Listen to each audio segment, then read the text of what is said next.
Hello everybody. I've been asked as the Assistant Director of Vocations, along with the rest of the team, to offer a little reflection on how I came to be ordained, and I hope what I say might encourage others as we approach Vocation Sunday. So where do I begin, and how do any of us begin to describe the early stirrings of faith and a sense of vocation? Well, I suppose for some it's very clear, but looking back, I think I had what we could call clues along the way, but it took me many years to accept what I refer to as the nudgings towards ordained ministry. I think it all began a really long time ago, really. I think I was born to either be a teacher or a preacher, and somehow, in one way or another, ended up as both. Yes, the clues were there from very early days, because I used to line up my dolls and trolls and gonks. Gonks is showing my age, and teddies along the landing, and each was given a book and a wax crayon. And when they were lined up, one of two activities would begin. I would either pretend to be Mrs. Lloyd, my rather fierce primary school teacher, and teach them, or I'd pretend to be the Reverend Ted Cheesley, our Congregationalist minister, and preach to them. I loved Reverend Cheesley, even though when I became a sometimes disobedient hormonal teenager, I did find him very challenging, but it was a good challenge. Anyway, my lined up stuffed toys and dolls either had to listen to lessons or to sermons. The only thing that didn't bode too well for ordination was that if I imagined they weren't listening, I would hurl them over the banister. So there it was, early on, teaching or preaching. But in case anyone's panicking a little, I can promise I've never thrown a single parishioner over a banister or anywhere else.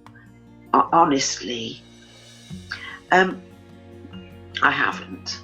And so seriously, where is it and how is it that we have these first stirrings of faith or vocation? You all have your memories, just as I have my memories, and I think I found my childhood faith as a tiddlywink. We were the youngest members of the Christian Seaside Mission, CSSM, in Criccieth, and maybe if I hadn't been a real live tiddlywink, I wouldn't have been ordained. That might sound ridiculous, but who knows exactly where it all begins. It was the loving nature and the enthusiasm of the team leaders, and the fellowship and the way the stories of Jesus were told that had a hugely profound impact on little tiddlywink Caroline, and still does today on the more mature Caroline of traditional build. Well, Criccieth days are long gone, but maybe that's where the path to ordination began, but who knows? And there was one chorus that has stayed with me all my life, and I honestly believe that it still underpins my ministry. You might know it. I'm not going to sing it, so you're quite safe, but I've carried the sentiments with me all through the discernment process and still carry them with me today. And sometimes we sing it in church. The congregations are very kind. We even do the actions. So maybe it's worth just saying the words. Wide, wide as the ocean, high as the heavens above, deep, deep as the deepest sea, is my Saviour's love. I, though so unworthy, still am a child of his care, for his love teaches me and his love reaches me everywhere. And this has remained a kind of mantra for my ministry. In my understanding, there is no one outside God's love, and it is ours to trust and to share.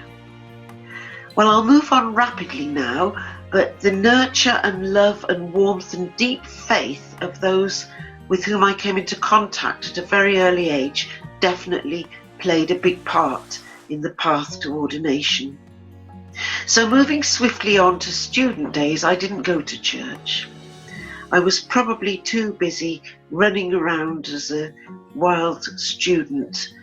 I wouldn't say I lost my faith. I didn't lose my faith, and I still called into Holyhead Road Church in Coventry when I went home. Maybe I was trying to see if I could do without regular worship.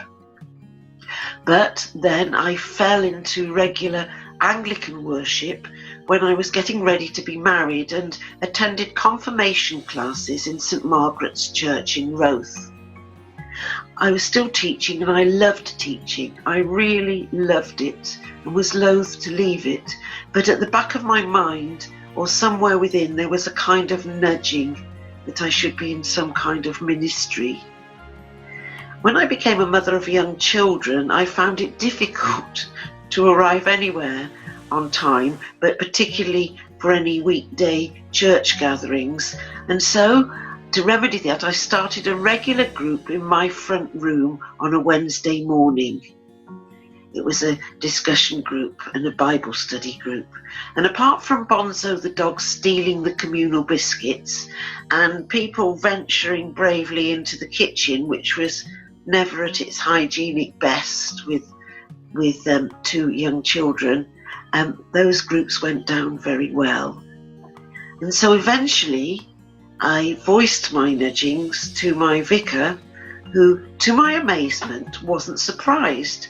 And so the discernment ball started rolling. I tried all sorts of things to quash the feelings, but they didn't go away.